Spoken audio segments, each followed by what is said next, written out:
Bonus Trax.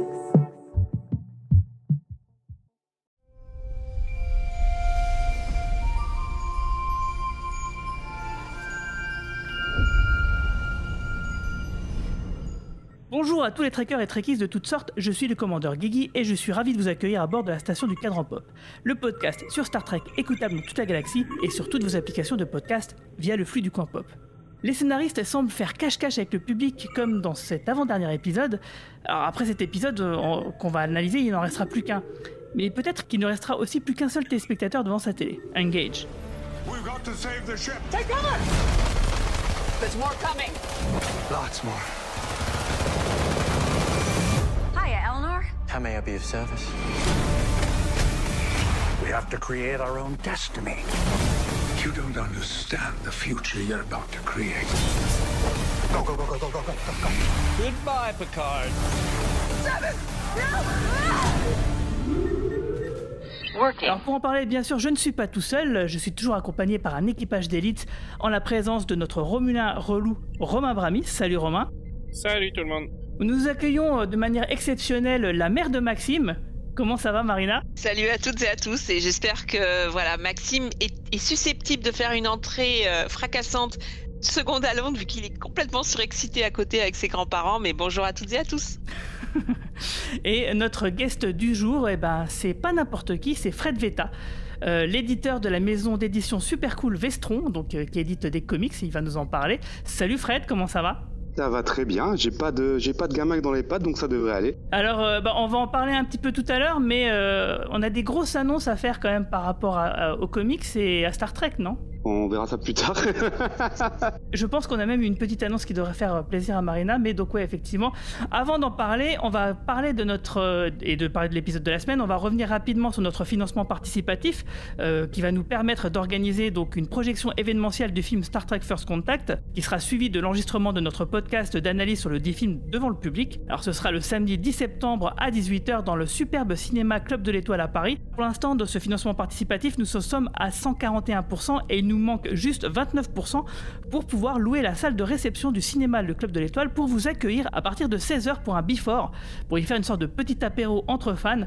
Alors courez immédiatement sur le KissKissBankBank si vous voulez participer, il reste environ 10 jours pour le moment. Plus d'informations sur tout ça sur notre site podcast.lecadranpop.fr.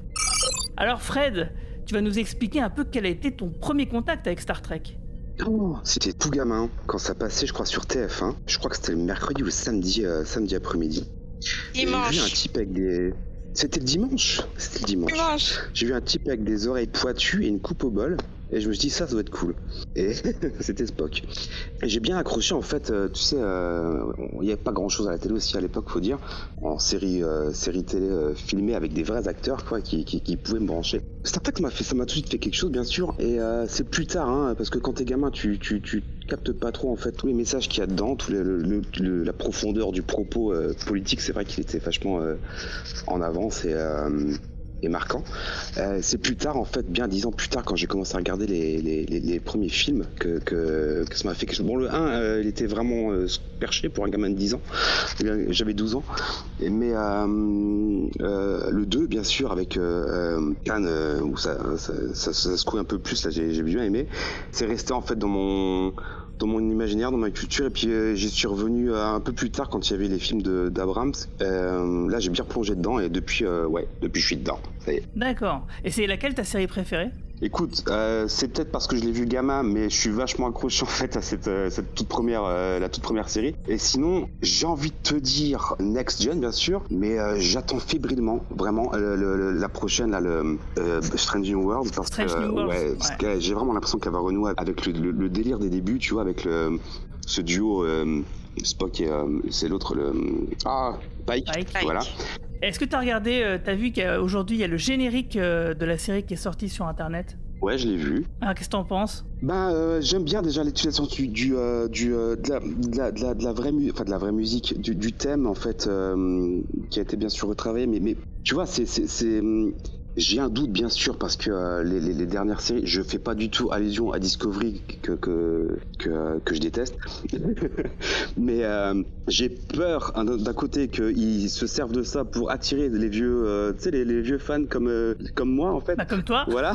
Oui. Et que ça parte en latte après. Et d'un autre côté, j'ai l'espoir qu'ils comprennent en fait ce qu'attendent en fait les fans et qu'ils leur donnent enfin une vraie bonne nouvelle série Star Trek quoi. Mais c'est vrai que le générique va dans le bon sens, on a des bonnes vibes par rapport à tout ça. Et alors Star Trek Picard, qu'est-ce que t'as pensé de la série jusqu'à maintenant? Parce que là ça fait quand même 9 épisodes, il nous en reste plus qu'un après celui-là. Bah écoute, c'était bien. Là, la saison 2, c'était bien parti sur les 3 premiers, je trouve. Par contre, je vais pas faire ma fine bouche. Hein. Ça reste une série quand même qui est sympa à suivre. Enfin, pour moi. Et j'ai un peu décroché en fait Donc ouais, j'ai un peu décroché avec. Ça m'a fait rire parce qu'en fait, pendant plusieurs épisodes, j'ai l'impression que le mec il se demande s'il va partir dans le futur ou rester avec. J'ai du mal avec son prénom. Rios. La nana et puis. Teresa. Ouais. Et finalement Teresa, elle s'appelle. Et finalement, dans le dernier épisode, il a pas le choix, il n'y a plus de vaisseau. Donc, mais ouais, ça m'a laissé un peu perplexe en fait ça m'a laissé flotter en fait sur le final quoi, enfin le final, l'avant-dernier épisode quoi. Ça on va en reparler, t'inquiète.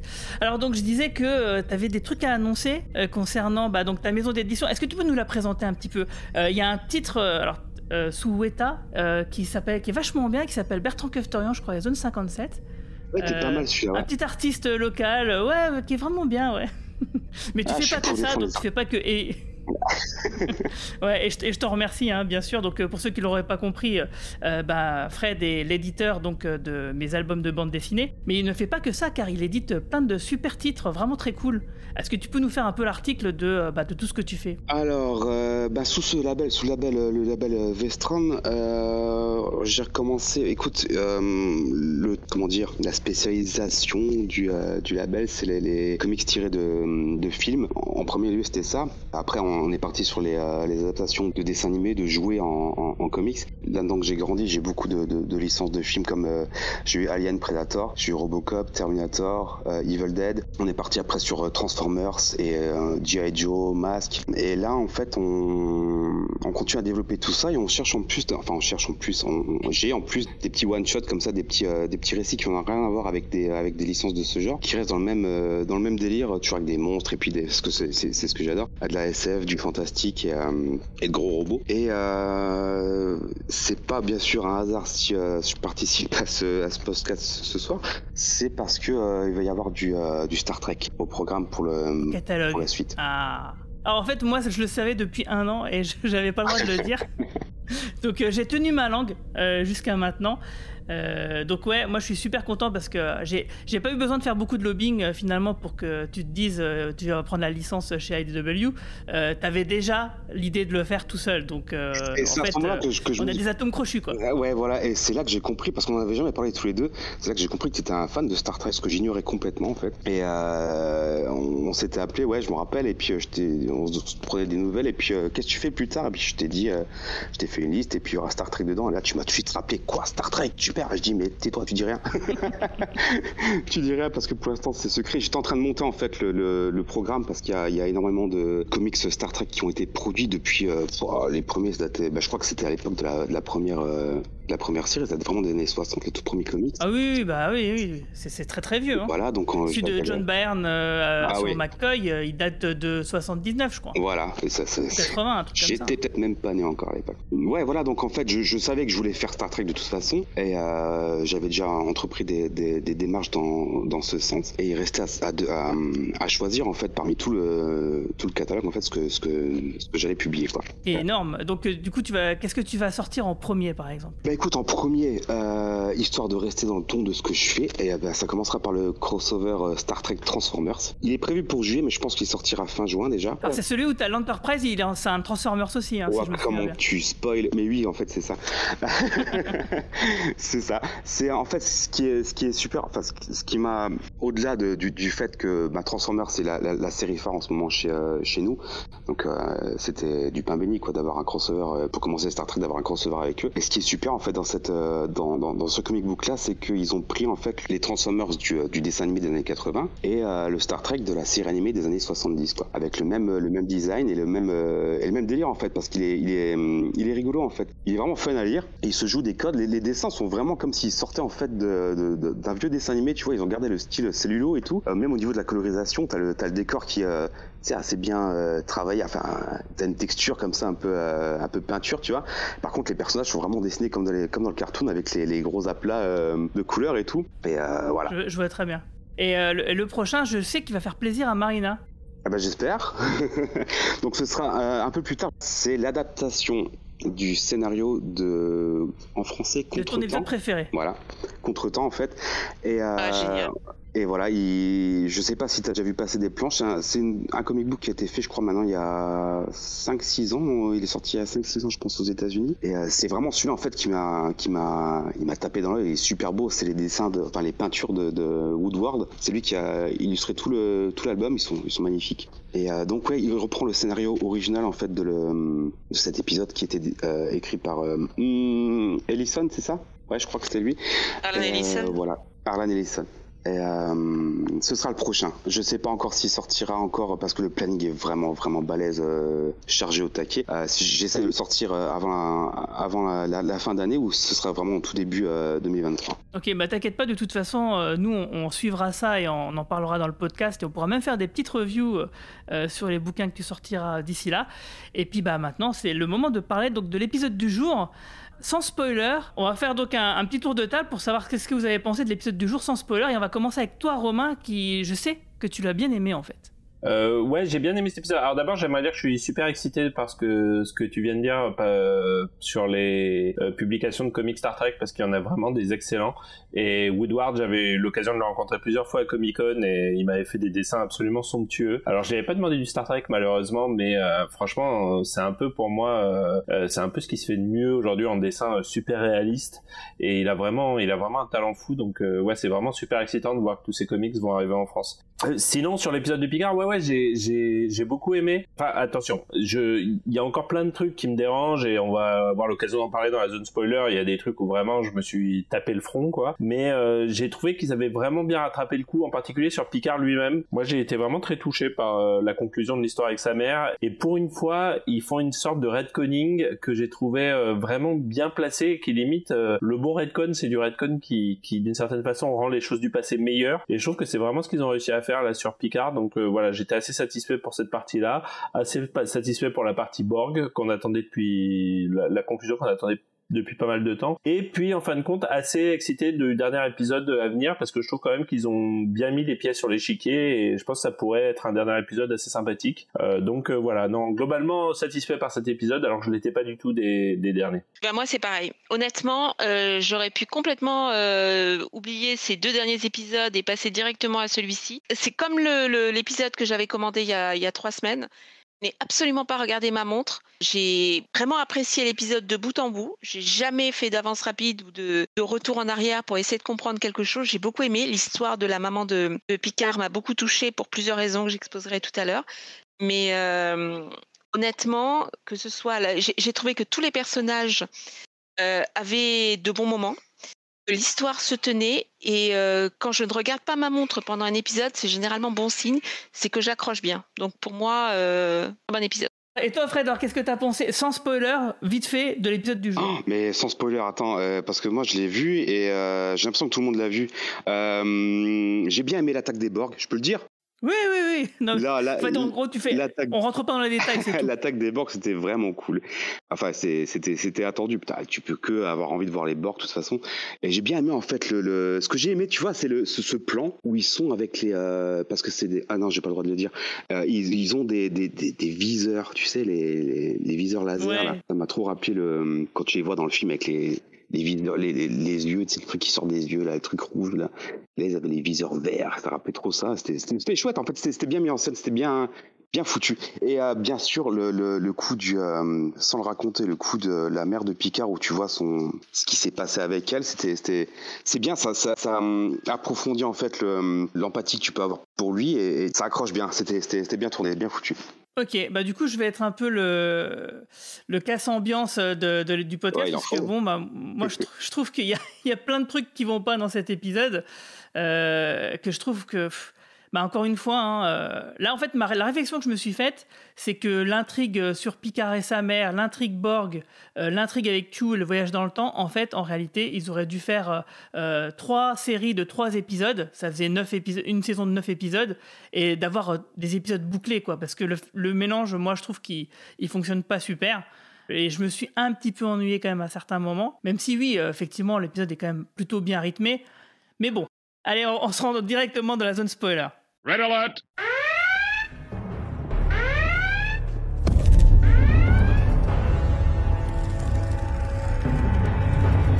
I won't let you take this ship.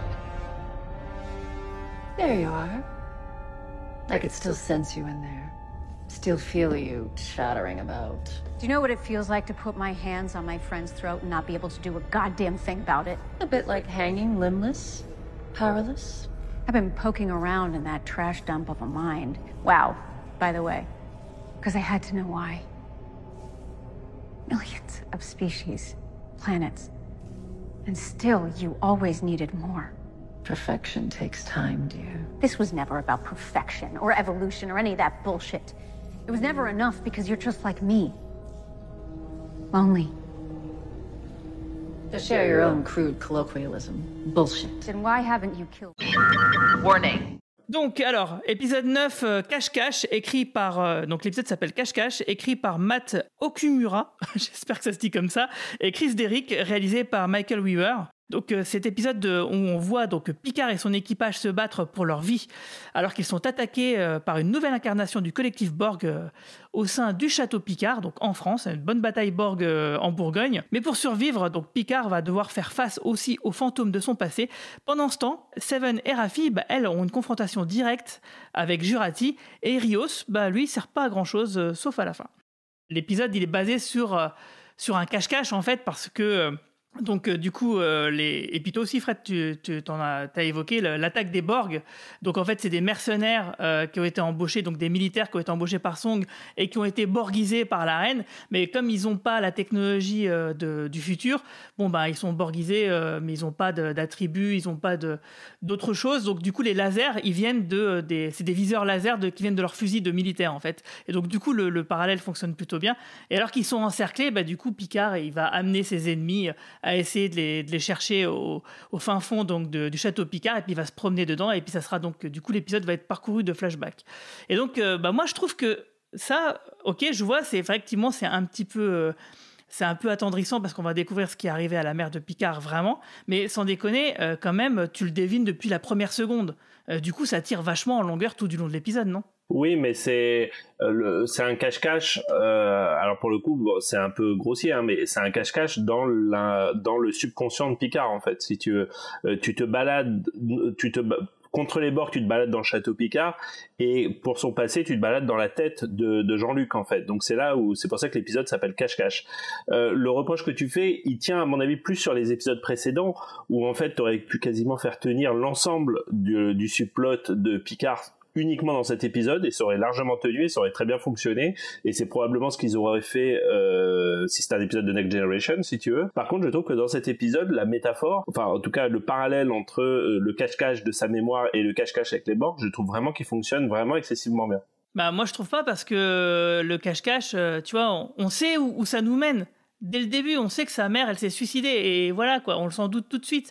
Le faire tirer en longueur au bout de 10 scènes, c'est quand même vachement... Parce qu'en fait, c'est pas pour approfondir la psychologie de Picard. Là, c'est pour ménager du suspense. Mais sauf que on sait ce qui se passe, on le s'en doute. Ouais, mais parler de la...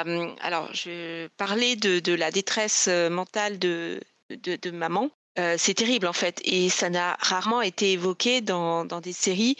Et c'est une thématique qui est récente. Et parler du désordre mental, de burn-out, de baby blues, de déprime postpartum, c'est connu, mais c'était pas évoqué aussi justement que dans des séries récentes. Donc moi, pour en avoir souffert à la naissance de Maxime, pour avoir vraiment galéré pendant 7-8 mois après la naissance et pour avoir encore des rechutes de temps en temps, un épisode qui est centré autour de problèmes mentaux, moi j'ai trouvé ça intéressant. Et les problèmes mentaux qui sont dus au postpartum, à des situations différentes, au baby blues, c'est pas si évident que ça. Et il y a beaucoup de gens en fait qui ont tendance à dire que c'est pas important.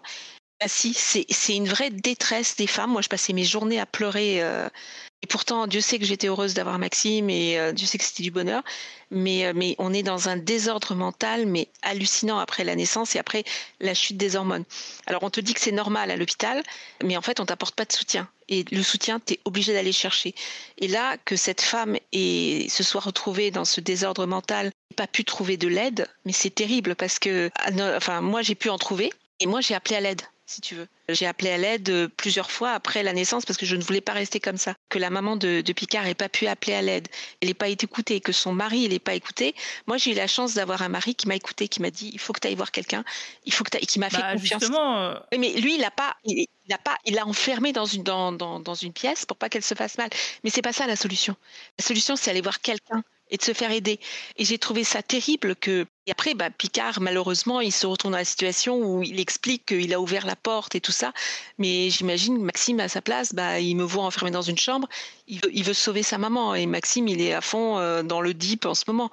Mais moi, j'ai eu la chance d'avoir un mari qui m'a dit « Écoute, tu vas résoudre ton problème, tu vas être accompagné, tu vas aller voir quelqu'un, tu vas parler. » Il y a plein de gens qui sont pas capables. J'ai eu la chance d'avoir un mari comme ça, qui m'a accompagné. Pas accompagné chez le psy, mais accompagné en me disant « Tu vas t'en sortir, tu vas aller voir quelqu'un, ça va t'aider. » Juste pour répondre à ton point, je pense pas que la destination soit le sujet. Je pense que c'est le voyage le sujet, si tu veux. La fin, le fait qu'elle se suicide à la fin, je pense pas que t'es censé faire, tu vois, ouah, quel twist extraordinaire, tu vois. C'est plus le cheminement qui amène à comprendre comment s'est construit Picard et sur quel, en effet, il y a clairement une culpabilisation très forte d'un gamin qui n'a fait qu'ouvrir une porte. Et pour moi, c'est plus ça qu'ils veulent te raconter, pas tellement le fait qu'elle se soit suicidée. D'ailleurs, le moment où elle se suicide, c'est presque il y a un petit côté presque divin ou angélique, et il la voit dans sa robe blanche comme ça, t'as l'impression qu'elle vole dans les airs. Enfin, tu vois, t'as quelque chose de très enfantin là-dedans. Mais je suis d'accord avec tout ce que vous dites. Simplement, par rapport déjà à l'épisode précédent où Picard était dans sa tête, enfin, on se promenait dans la tête de Picard. C'était déjà là en fait. C'est comme Corey qui a besoin que Q lui explique les points sur les i, que c'est un clone, que c'est une expérience, alors que l'épisode d'avant elle aurait dû comprendre. Mais là-dessus je suis archi d'accord avec toi. Évident. Et moi ce qui me pose problème, c'est que justement dans l'épisode d'avant, le père de Picard, entre guillemets, il est absous de la situation. Mais en vérité, Marina, tu l'as dit très bien. Son père, le père Picard, il écoute pas sa femme. Il la fait pas aider du tout. Donc il est quand même responsable. Pourtant, le récit, le scénario, dans l'épisode 7, le montre sous un jour positif. Donc pour moi, il y a une vraie dissonance. Il y a vraiment un truc qui fonctionne pas. Le père est fautif de ne pas avoir fait soigner sa femme, surtout dans le futur où on imagine que si à notre époque, on peut se faire soigner pour ça, on peut très bien imaginer que dans 200 ans, ça allait tout aussi facilement.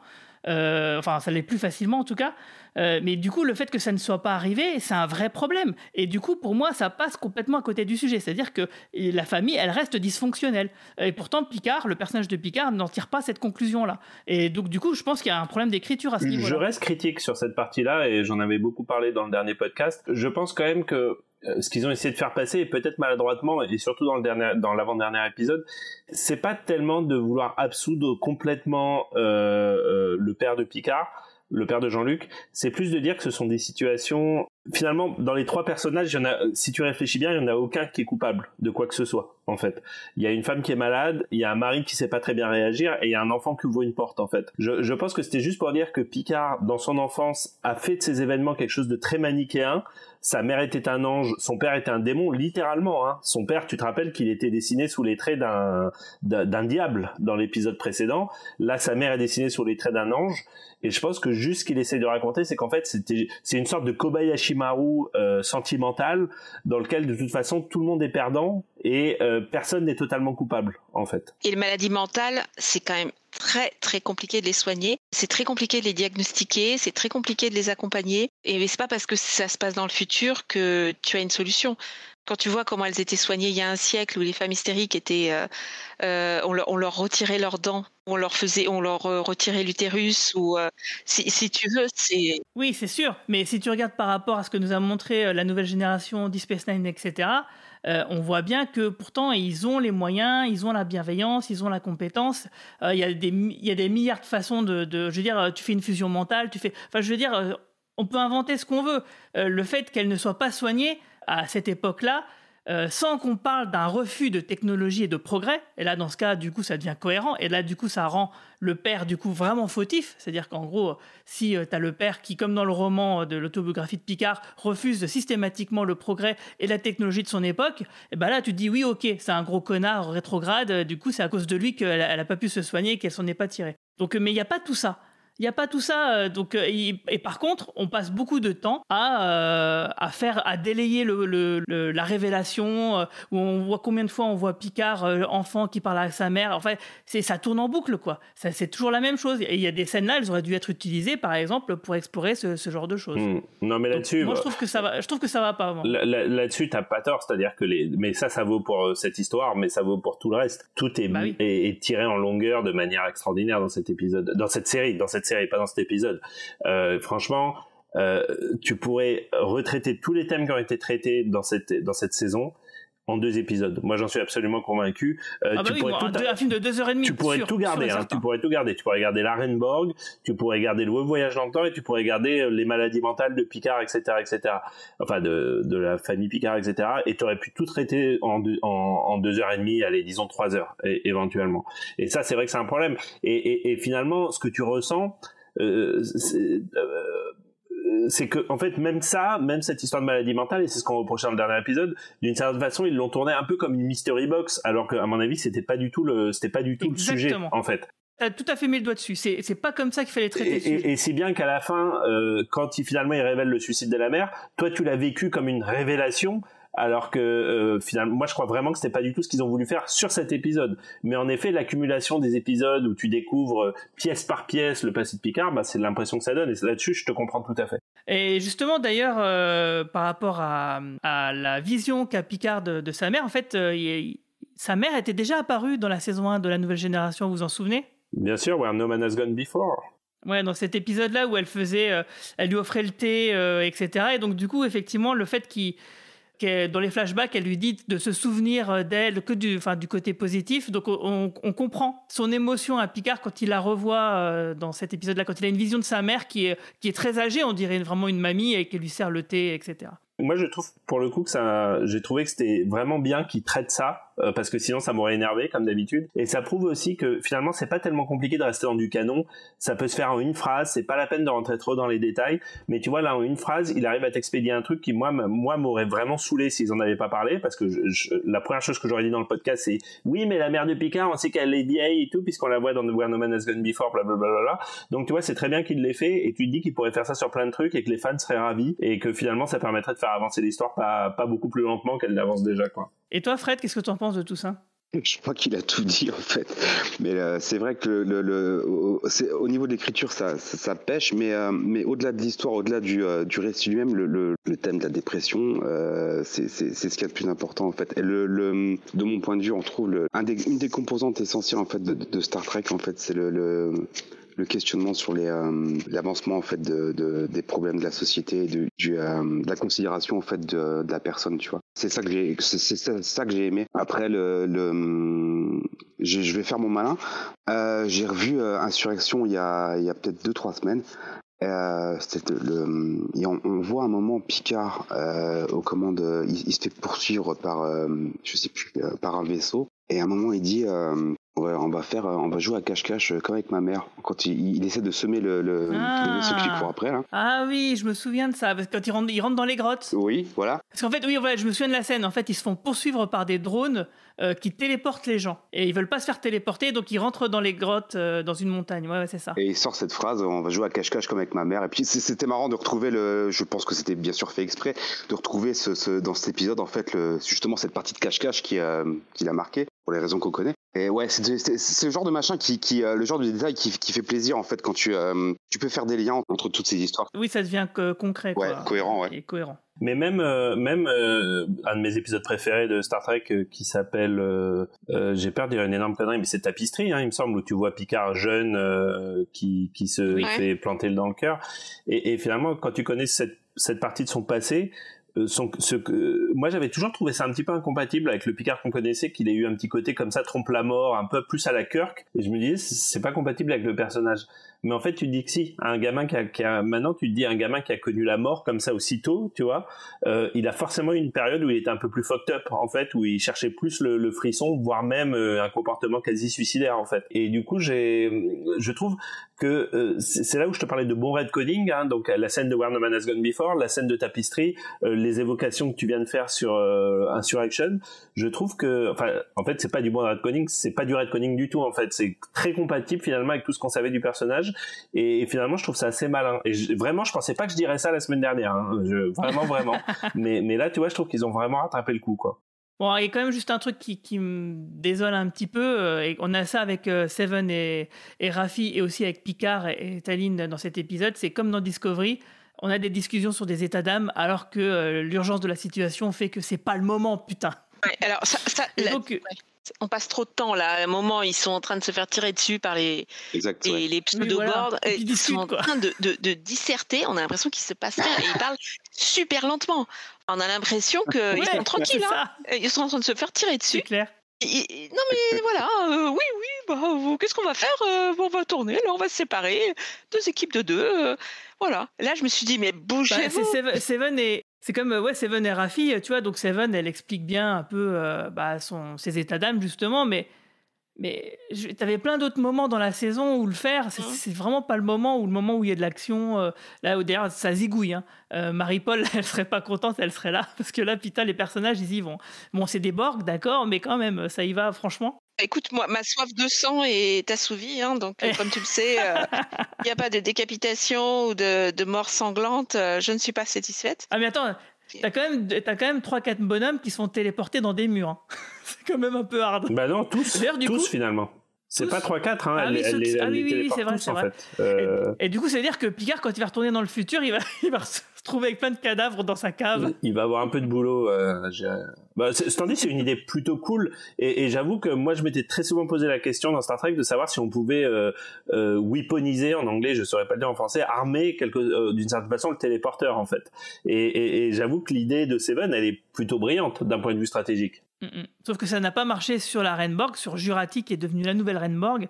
Bah justement de ça, qu'est-ce que vous en avez pensé de cette... Juste pour revenir sur le point des Borg, moi le côté un peu Thelma et Louise de Jurati, de Seven et Raffi, Seven et Raffi, il m'a pas gêné. Enfin j'ai trouvé, voilà, c'est ce qu'ils veulent faire depuis le début. Tu sens qu'ils veulent aller sur une relation à la Thelma et Louise, donc voilà, ça m'a pas gêné.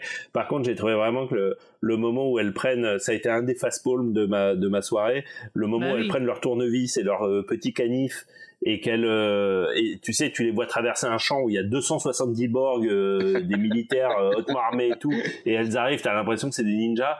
Là, la scène, je l'ai trouvée très malaisante pour le coup. Tu vois, j'ai beau accepter plein de trucs, là c'est le niveau où ma suspension d'incrédulité, elle fait non, c'est pas possible en fait, quoi. Ouais, surtout en termes d'action, c'est quand même un peu bizarre parce que il y a des flottements dans l'épisode au début. Tout le monde déboule, il faut aller dans le vaisseau et tout. Enfin, je veux dire, c'est waouh, qu'est-ce qui s'est passé? Tu vois, tu sais plus où t'es. Il y a plein de passages comme ça. Tu te dis les personnages donc Raffi et Seven, comment elles ont fait pour atteindre le vaisseau aussi facilement. Et il y a des trucs un peu étranges dans l'épisode. Bon, c'est pas ça le plus gênant.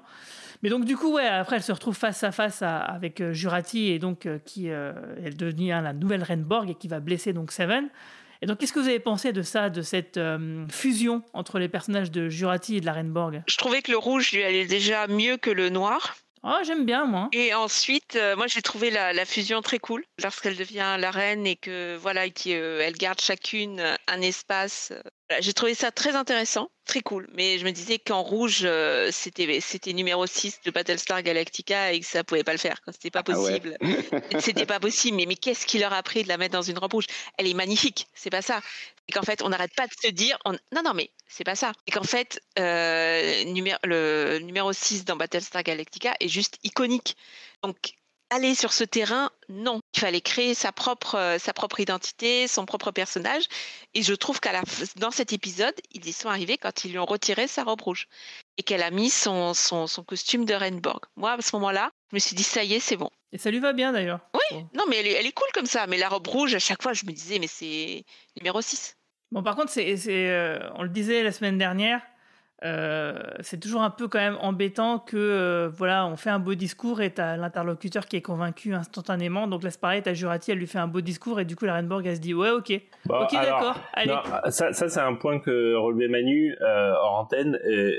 Et je comprends que vous le preniez comme ça, mais là aussi il y a quelque chose de métaphorique. Il faut s'imaginer que au moment où elles se parlent entre guillemets, c'est deux femmes qui partagent un même esprit. Donc ce que toi tu vois comme des lignes de dialogue, ce qui est représenté pour le spectateur comme des lignes de dialogue, on est sur un niveau d'intimité qui est impossible à imaginer pour des humains normaux en fait, si tu veux. Moi je l'ai vécu comme ça cette scène. Et d'ailleurs, non mais t'as raison, t'as tout à fait raison. Mais c'est simplement que les arguments exprimés me semble quand même pas si convaincants. Sont pas aussi convaincants, ça je suis prêt à l'admettre. Mais ceci étant dit, je m'étais toujours posé cette question. Je sais pas si toi aussi, Guigui, mais finalement j'étais assez content qu'ils aillent là-dessus parce que je m'étais toujours dit, si les Borg devenaient un collectif, we will add your distinctive whatever to our own, blablabla. Comment ça se fait que comment t'expliquer ça? Tu vois, si j'aspire du bon, comment se fait-il que je devienne pas meilleur? Tu vois ce que je veux dire? Et je m'étais toujours posé cette question, en fait. Comment se fait-il que s'ils aspirent Picard, par exemple, ils ont pas plus de Picard dans leur collectif et moins de Klingon ou moins de n'importe quoi d'autre, tu vois? Et là, le fait qu'on soit sur quelque chose un binôme, en quelque sorte, entre une femme mauvaise et une femme bonne, et qu'on arrive finalement à un juste milieu, une sorte de milieu, moi j'ai trouvé que ça fonctionnait pas mal dans l'idée que je me fais d'un collectif, en quelque sorte. Ouais, et toi Fred, qu'est-ce que t'en penses de ça? Ouais, je veux dire, le coup de la robe rouge, je suppose que c'était fait exprès. Je veux dire, on a tous pensé à Galactica en la voyant comme ça. Je pense que c'était fait exprès pour polémique, pour créer de la polémique un petit peu, créer qu'est-ce qui se passe et puis ce qu'on est en train de faire en fait. C'est simplement que Terry Matalas c'est un gros fan de Galactica, parce que bon, il a quand même casté Baltar comme père de Picard, et puis je crois qu'il y a aussi 2-3 autres petits clins d'œil à droite à gauche, donc je pense que simplement le mec il est fan et s'est dit tiens. Ouais, un gros clin d'œil qui emmènerait en fait ce qu'on attendait tous, c'était qu'elle devienne la Renborg comme l'ancienne, comme on la connaît en noir, quoi. Mais ouais, c'était en acceptant, c'était bien foutu. Après, là, je reviens sur ce monologue interne en fait qui se fait par deux personnages interposés à l'écran. Je suis d'accord aussi. Il y a toujours ce problème pour moi, il y a un petit problème d'écriture comment dire, je perds mes mots. Il faut comprendre le truc et il faut savoir l'interpréter pour bien capter. Il y a beaucoup d'efforts, je trouve, à faire pour. C'est pas une critique envers ceux qui comprennent pas, parce que je comprends pas tout non plus sur leur façon de faire. Mais t'as l'impression que les scénaristes en fait prennent des chemins qu'on n'attendait pas et qui passent des fois très mal en fait quand tu regardes le résultat. Mais effectivement, il faut prendre ça comme un monologue interne entre finalement elle et elle. Et elle change d'avis avec des arguments qu'on trouve cons, enfin, très légers, mais ça le fait quand même. Et j'attends vraiment le dernier épisode en fait pour voir Pour savoir, ouais. Ouais, parce qu'on se doutait bien qu'elle allait devenir la reine Borg. Qu'on voit dans Ah oui, depuis longtemps. Ouais, on sait tout de suite. À moins d'une grosse surprise. Ce qui me décevrait, c'est qu'il n'y ait pas de surprise justement et que effectivement l'histoire soit racontée pour l'histoire. On sait déjà ça depuis le début. On le voit venir là, il n'y a pas vraiment de surprise loin, finalement. Là, franchement, il y a zéro surprise pour le. C'est ça. Alors à moins qu'il y ait un gros chamboulement par la suite. C'est sur Q en fait que ça peut jouer. Hein, ouais. C'est Q peut-être qui peut amener la surprise. Mais par exemple, qu'est-ce que je voulais dire? Oui, par exemple, ce qui est étrange quand même, c'est que Raffi et Seven, elles acceptent de lui donner le vaisseau.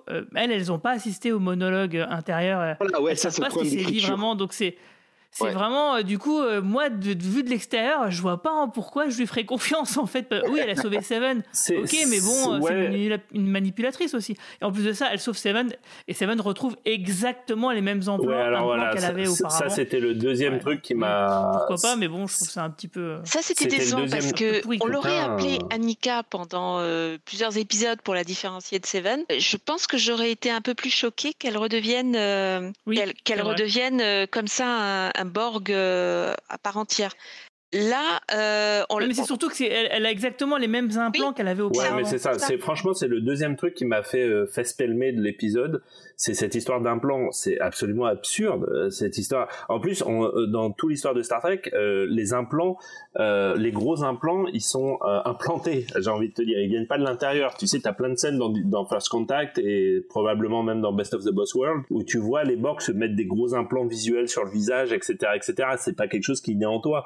Là, c'est complètement con d'avoir voulu reproduire les mêmes implants qu'elle avait avant. En plus, ça n'amène rien à l'histoire. Il aurait suffi qu'il lui fasse, tu sais, une espèce de verrue Borg comme ils ont de temps en temps, tu sais, qui apparaît au cou et tout. J'ai trouvé ça complètement débile. Mais vraiment, alors là. Pourquoi Seven, elle a des implants et pas les militaires, par exemple, tu vois? Oui. Alors, j'ai pensé à ça aussi. Je me suis dit que c'est parce qu'entre-temps, elle avait récupéré son corps Borg. En fait, et du coup elle récupère sa pleine puissance. Mais ça n'explique quand même pas le fait qu'elle récupère ses implants d'origine qui sont directement liés à la façon dont elle avait trouvé dans le premier épisode, dans l'épisode de Voyager où elle apparaît, où elle se fait désimplantiser, mais ils n'arrivent pas à tout lui enlever en fait. Là par exemple, elle aurait dû avoir un implant dans le bide, par exemple, parce qu'elle est blessée à l'abdomen. Oui, mais exactement. Franchement, j'ai trouvé ça absolument débile. Mais même, tu sais, il lui aurait fait une espèce de verrue sur la tempe, tu vois, une espèce de quand je dis verrue, je veux dire tu vois, un petit truc. Ça aurait suffi. Un peu gris, ça aurait suffi à symboliser le fait qu'elle est redevenue mi-femme, mi-robot, entre guillemets. Mais là, j'ai trouvé ça vraiment complètement con. Mais vraiment, vraiment complètement con. Et sinon, qu'est-ce que vous avez pensé de l'hologramme de Elnor? Ah, c'était cool. Alors là, franchement, Elnor, un personnage qui me fait chier. Alors là, l'hologramme, il était topissime. Je me suis pas ennuyée, je me suis dit qu'il était vraiment cool. Et à la rigueur, mieux que le personnage. Donc, si l'hologramme pouvait revenir... moi j'ai trouvé ça méga cool et j'ai trouvé dommage que l'impact du retour d'Elnor est diminué par le caméo totalement inutile qu'ils ont fait dans l'épisode d'avant, en fait, celui avec, ou peut-être 2 épisodes auparavant avec Raffi, parce que du coup voilà, et honnêtement je pense que j'aurais apprécié cette scène 12 000 fois mieux si Elnor n'était pas réapparu depuis le premier épisode en fait. Mais oui, parce que là, sans déconner, on l'a vu une fois au gala, on l'a vu une fois quand ils sortent du bus, quand il y a les réfugiés mexicains. On l'a vu dans le flashback donc de l'épisode précédent, et puis on le voit là. Donc il est mort le personnage, mais on le voit quasiment dans tous les épisodes quand même. On reste dans ce problème qu'on évoquait depuis le début, qui est que les bonnes idées sont abîmées par le fait que tout soit tellement tiré en longueur, en fait, si tu veux. Ouais. Et que du coup, par exemple, là, il y a des contrats qui stipulent que tes acteurs, ils doivent apparaître dans tant d'épisodes pour que ce soit valable. Exactement, ouais. C'est vraiment dommage parce que je pense que ça aurait vraiment été un boom de voir Elnor réapparaître dans ces conditions en mode en plus méga badass. Je pense vraiment que ça aurait fonctionné. Donc du coup, comme on l'imaginait, la reine Borg du premier épisode, ça sera forcément Jurati, quand elle enlèvera son fameux masque. Donc ça sera là une reine Borg un peu d'une timeline alternative, sans doute. Donc je me demande comment ils vont se rattraper là-dessus. Et du coup, oui, effectivement, la surprise, ça viendra sûrement de Q, parce qu'on se pose toujours la même question, c'est pourquoi avoir amené Picard dans une dystopie, ça pouvait l'aider, lui qui est mourant. Donc on attend là-dessus. Et puis j'attends aussi, bien sûr, le retour de l'USS Relativity jusqu'au bout. Je dirais ça, jusqu'au bout. T'es vraiment dans un déni complet, toi, en fait, quoi. Complet. Oui, parce que je trouve ça tellement nul. L'épisode d'avant avec l'agent du eBay, j'ai trouvé ça tellement nul à chier que pour moi, si c'est pas ça, ça va pas. Non, ça va pas. Non, par contre, ils ouvrent quand même une dernière mystery box dans cet épisode, puisqu'ils ne savent écrire qu'en mystery box, comme je le dis à peu près à chaque épisode. Avant de partir, c'est la Reine Borg, c'est ça qui dit ça? C'est Jurati la Reine Borg qui le répète à Picard. Elle dit à Picard, pour sauver une Renée, il faudra tuer une Renée. Non, c'est pas ça qu'elle dit. Non. Elle dit un truc du style, il faut qu'il y ait une Renée vivante et une Renée morte. Une Renée morte. Et en anglais, il n'y a pas de genre. Donc on ne sait pas si elle parle d'une Renée ou d'un René. Alors en VOST, je peux dire les sous-titres, c'était les deux au féminin. Ouais. Après, je suis pas sûr que les sous-titreurs aient accès au script en avance. Donc moi, j'ai une théorie là-dessus qui va certainement se faire piétiner la gueule la semaine prochaine, mais enfin, je la donne quand même. Vous vous rappelez que Picard a un neveu qu'il aime beaucoup, qui s'appelle René, qu'on découvre dans l'épisode Family et dont on apprend la mort dans Star Trek Generations. Moi, j'ai une théorie qui vaut ce qu'elle veut, c'est qu'au dernier moment, au moment de sauver René Picard, la tante, enfin l'ancêtre, l'astronaute, Q montre à Jean-Luc qu'en fait, René, son neveu, dans l'espace de la Confédération, est vivant, puisque c'est vrai qu'on l'a pas vu, et ils l'ont pas évoqué, et que du coup Picard soit pris dans un dernier doute entre sauver son neveu qui est vivant dans l'espace de la Confédération, ou tuer sa tante, ou sauver sa tante qui est vivante dans le présent. Donc voilà, c'est ma théorie qui est certainement nulle et qui sera certainement pas la bonne, mais je trouverais ça sympa, puisqu'on parle beaucoup de la famille de Picard dans cet épisode, qu'on fasse au moins une allusion à René et à Robert, si je dis pas de bêtises. Ouais, je suis pas. Moi, je l'ai vu plutôt du style, tu vois, un peu comme dans la série allemande Dark, qui est, si tu veux, qui a une boucle temporelle, et au sein de cette boucle temporelle, tu as le déroulé des deux lignes temporelles distinctes, c'est-à-dire la prime qu'on connaît bien et la dystopie. Et que après ça, tu retombes sur tes pattes. Donc en gros, il faut aller jusqu'au bout de ces deux lignes temporelles. Donc t'en as une où René peut mourir et une où elle ne meurt pas. Bon, voilà, donc moi j'imagine plutôt un truc un peu tarabiscoté comme ça avec Q, donc parce que oui, effectivement, Fred, tu disais tout à l'heure, Rios il va être obligé de rester dans le présent, bah non, parce que Q il peut les faire facilement claque des doigts et puis il retourne dans le futur, quoi. Bah c'est possible, hein. Enfin on rentre dans ces histoires d'univers alternatif, donc l'univers miroir. C'est simplement que ça me semble trop complexe à introduire en un épisode, si tu vois ce que je veux dire. Ouais, surtout en épisode final. Voilà, il aurait fallu que ça soit plus ou moins là depuis le début, en sachant que notre René, enfin la René astronaute, elle fait pas partie du voyage dans le temps, donc elle est pas dans une boucle temps. Tu vois, je comprends un peu vers où tu vas aller, Guigui, mais elle fait pas partie d'une boucle temporelle ou d'un truc comme ça. Pour l'instant, elle est dans le présent. Donc le déroulé, non, mais le déroulé de l'histoire de la Terre, tu vois, c'est moi je parle vraiment d'un point de vue vraiment macro, quoi. Mais peu importe. Moi, j'avais pas compris qu'elle mourait, en fait, René Picard, dès le début. Il faudrait que je revoie le premier épisode. Je me souviens plus trop de ça, quoi. Ah oui, puis il y a un truc dont on n'a pas parlé. On n'a pas parlé de Song, qui est vraiment Oui, elle est nulle à chier, cette scène. C'est vrai qu'on aurait dû en parler. Elle est ridicule. Ah ouais, carrément. Ce qui aurait été marrant, c'est de voir un des personnages regarder par la fenêtre et puis de le voir courir au loin à travers le champ, comme ça, tu vois. Un peu la Monty Python. Et c'est d'autant plus magnifique, quand même, que l'un des reproches qu'on fait aux nouvelles séries Star Trek, c'est d'avoir l'assassinat facile, hein, et un peu moins de valeur pour les vies humaines que par le passé. Or, dans cet épisode, par exemple, ils trucident quelques Borg en leur plantant des couteaux doucement dans les yeux. Mais là, Rios, il s'est dit, je vais quand même prévenir ce pauvre Sung que le truc va exploser, alors que n'importe quel humain dans cette situation l'aurait laissé crever en explosant comme une merde avec son phaser dans la main, quoi, si tu veux. Donc c'est incompréhensible qu'ils le préviennent à ce moment-là. Ah, mais si, parce que bon, tu vois, la ligne temporelle, faut un peu la préserver. Ah oui, c'est vrai que Rios, c'est sa priorité, la ligne temporelle, en plus. Ah oui. Oui, parce que là, ce pauvre Rios, il sert vraiment à que dalle dans tout l'épisode, et ça, c'est quand même assez drôle. Moi, je suis pas d'accord. Et moi, je l'ai trouvé très touchant dans cet épisode. D'accord, moi je trouve qu'il est complètement mis au rebut, mais par contre, ouais, il arrive à utiliser le matériel de Tallinn. Et puis, oui, surtout, il donne, donc, il y a Teresa, il lui donne un device, voilà, un tricorder médical. Et bon, bah, bien sûr, elle va savoir s'en servir sans réfléchir, quoi, voilà. Alors c'est un truc qui arrive souvent dans Star Trek, on est d'accord, quand à chaque fois t'as un gars de la Fédération, il tombe sur un vaisseau extraterrestre qu'il a jamais vu, il arrive tout de suite à le piloter au bout d'avoir appuyé surtout 3 boutons, il comprend où et quoi et comment ça fonctionne, et il roule ma poule, quoi. À la limite, ça me choque moins, si tu veux, le tricorder médical que l'épisode 2 épisodes en avant où elle utilisait un scanner, pas un scanner, un réparateur cérébral de haute technologie pour rectifier les alpha wave du cerveau, si tu veux. Tu vois, là, bon, à la limite, ce n'est qu'un outil de scanning, donc bon, ça marche pas, quoi. Ah, on sait pas ce qui fait ce truc, peut-être qu'il peut retirer la balle, tu vois, on sait pas. Ah, tu penses que c'est ça, toi? Ah bah, moi, elle cherche un truc pour retirer la balle. Elle cherche pas où est la balle, elle le voit, il y a un trou. Un truc qui non, si, tu vois, t'as un dessin, tu vois l'animation de la balle où elle est située dans l'épaule et tout. Ouais, mais bon, c'est parce que là, enfin, je veux dire, même avec un matériel rudimentaire, avec un couteau de cuisine, elle peut le faire, hein. Tu vois, bon, bref. Moi je sais. De toute façon, t'adhères ou t'adhères pas à ça. Moi, je la trouve mignonne leur histoire à tous les deux parce que je les trouve tous les deux méga mignons en fait. Je trouve que lui, je trouve que c'est un niveau de sex appeal les deux qui est franchement. À mon avis, ils se sont chopés pendant le tournage parce je trouve vraiment qu'il y a une chemistry entre les deux, une alchimie entre les deux qui est, je sais pas. Je trouve qu'il y a un truc qui fonctionne, qui dépasse le scénario qui en effet lui-même a ses moyens. Est-ce que vous avez des derniers trucs à dire pour conclure? Non, moi je suis impatient de voir les bandes dessinées Star Trek arriver en France parce que je les trouve vraiment sympathiques ces bandes dessinées. J'avais rencontré Woodward à Comic-Con, j'adore ce type et je trouve vraiment que c'est dans ce style très très réaliste, je trouve que c'est un des meilleurs artistes. Donc je suis impatient de lire tes BD, la publication de ces BD Star Trek. Je les ai pas toutes lues à l'époque, donc je serais vraiment super contente d'en rattraper pas mal. Ok, bon bah moi je suis un petit peu comme vous aussi, c'est un peu mon plaisir coupable.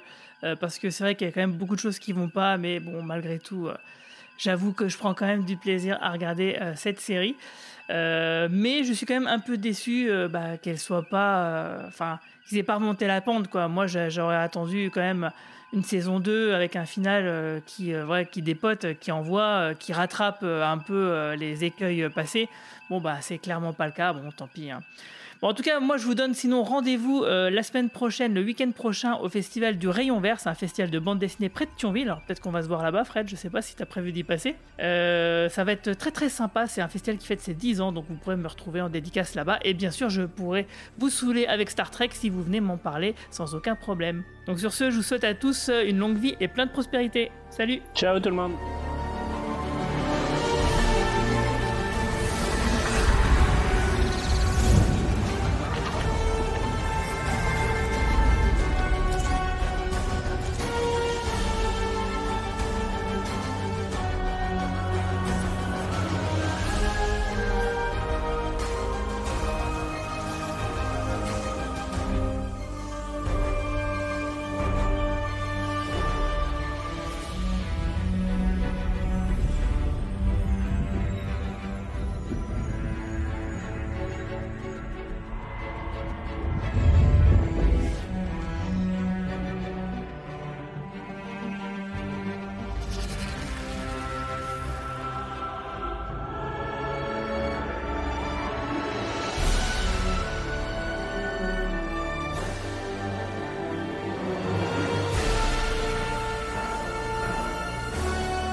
Program complete.